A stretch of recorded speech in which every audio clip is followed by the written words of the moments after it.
안녕하세요. 박일령입니다. 오늘은 제 7강으로요. 그리스도인들의 기도에 대해서 한번 생각을 나눠볼까 합니다. 네. 여러분들이 기도를 많이 하실 텐데, 기도의 응답이라는 게 있잖아요. 근데 왜 그렇게 응답이 안 될까? 네. 이런 고민들 많이 가지고 계시죠. 네. 저도, 하나님을 알고 40년 넘었지만은, 네. 그런 기도의 응답들을 이렇게 구해봤는데 많이 아팠습니다. 그래서 왜 그랬을까? 그 원인들, 네, 오늘 제가 깨달은 바대로 그대로 증거하고자 합니다. 네, 오늘은 제 7강으로, 지난 강의 때, 어, 5강, 5강, 5강이라고 그랬는데, 지난 강의가 6강이었더라고요. 네, 그래서, 오직 예수는 6강입니다. 네, 네, 그리고 오늘은 7강으로 그리스도인들의 기도에 대해서, 네, 저도 그냥 막연히 기도를 하면서 신앙생활을 했었는데요. 근데 내 기도가 과연 하나님이 듣고 계실까?부터 시작해서, 네, 언제 기도하느냐 그러면 뭐가 필요할 때. 그렇죠. 네, 뭔가 필요할 때만 기도했어요. 네, 솔직히. 네. 그리고 감사할 일이 있거나 뭐 사업도 해봤지만 사업이 잘 되고 이럴 때는 나의 능력이 역시 이랬습니다. 네. 하나님이 주셨다고 인정해 본 적이 돌이켜 보니 거의 없는 것 같아요. 항상 저의 기도는 뭔가 필요할 때 간절하게 울면서 막 철야기도 하고 막 금식기도 하고 뭔가 필요할 때 그랬었습니다. 네. 근데 응답이 거의 없어요. 그래서 그 이유가 뭐냐? 그리고 공부도 많이 해보고 그리고 이제 성령을 깨닫고 나서 말씀 전체를 이렇게 딱 보여주시기 시작하시면서 기도에 대해서도 딱 핵심들을 이렇게 잡아주시더라고요. 그래서 오늘은 그걸 공유하는 거니까 혹시 나도 이런 생각 드시면 강의 잘 참조하셔가지고 하나님과 대화를 많이 해보세요. 네. 또 내가 너희에게 말하노니 구하라. 그러면 너희에게 주실 것이요. 찾으라 그러면 너희가 찾을 것이요. 두드리라 그러면 너희에게 열릴 것이라. 누가복음 11장 9절. 우리 신앙인들에게는 이 말씀은 뿌리와 같죠. 기도하는 사람한테는 예수님이 주신다고 그랬으니까 구하는 거지 뭐 이러면서 자신 있게 찾고 두드리고 하면서 저도 한 40년 기도 생활했습니다. 근데 이걸 놓쳤더라고요. 구하는 자마다 받을 것이요 찾는 자는 찾을 것이요 또 두드리는 자에게는 열릴 것이라. 누가복음 11장 10절에는 또 이렇게 말씀하셨어요. 이어서. 그래서 이 두 구절은 기도하는 사람들한테 자기의 믿음의 척도와 같잖아요. 내가 기도했는데 응답이 없다 그러면 내가 믿음이 적은 건가? 이런 고민 해보시죠. 저는 많이 있습니다. 솔직히. 네.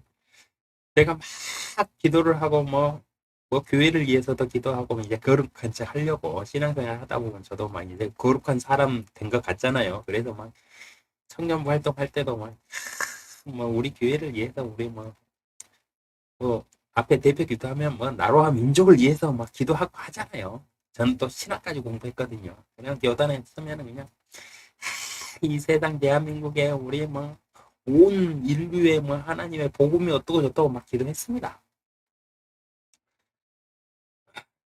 부럽네요. 네.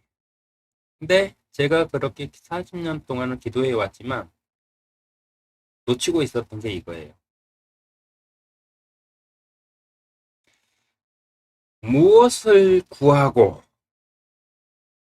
무엇을 찾으며 무엇을 두드리라는 것인가에 대한 질문을 저는 안 해봤어요. 그리고 계속 맹목적으로 하나님 주세요. 하나님 주십시오. 하나님 내가 하나님의 아들이면 나는 이렇게 살면 안 됩니다. 그러면서 한탄하고 원망하고 회개하고 어떨 때는 막 성령 충만이라고 그러죠. 막 자기 자신한테 취해가지고 내가 막 거룩한 사람이고 막 이럴 때는 막 그냥 나라와 민족을 위해서 막 주위에 어려운 사람들 위해서 막 축복 기도하고 많이 해봤습니다. 근데 진짜로 예수님께서 가르쳐 주신 이 기도의 뜻이 뭐냐? 여기에 대해서는 잘 몰랐어요. 알고 있었더라도 아마 인정하지 않았을 겁니다. 제 스스로. 왜? 하나님은 나를 도와주셔야 되는 분이니까. 그래야 신이잖아요. 우리가 믿는 하나님은 대부분 그렇잖아요. 신은 뭡니까? 인간의 연약함을 아시고 도와주는 게 신이지. 그래서 앞서도 제가 많이 분석해 드렸지만 그런 인간의 마음을 잘 알고 종교를 만들어서 네, 우상 숭배하게 만들고 그러면서 돈 벌어 먹어요. 근데 여러분 혹시 이런 질문 해보셨어요? 무엇을 구하라고 했고 무엇을 찾으라 했으면 무엇을 두드리라 했는가? 기도를 어떻게 하라고 했는가에 대해서 혹시 고민해 보신 적 있습니까? 물론 저보다 일찍 깨우치고 잘 교육받고 좋은 목사님들에게 이런 진리들의 말씀을 잘 받아서 잘 해오신 분들이 많을 거라고 저는 믿습니다. 그래서 하나님이 우리나라를 이렇게 축복하실 거라고 저도 믿어요. 복 주시고 계신다는 것도 믿어요. 근데 저는 그랬다는 거죠. 그래서 오늘은 제가 기도에 대해서 깨우치는 과정들을 한번 설명해 드릴까 합니다. 무엇을 기도하고 있는가? 여기에 대한 질문을 갖지 않고 기도를 한다면은 성경에 많이 기록되어 있는 바리새인들의 기도와 똑같아져요. 네, 나중에 성경을 읽으면서 보니까 그걸 깨닫게 되더라고요. 길게 기도하고 멋있게 기도하고 바리새인들처럼 종교 지도자들의 기도를 그대로 흉내내면서 기도하고 있더라고요. 그래서 우리는 기도할 때 첫 번째, 무엇을 기도해야 되는지, 내가 기도하고 내가 구하는 것이 과연 하나님 입장에서 생각해 볼 때 맞는 것인지 생각하셔야 돼요, 이제는.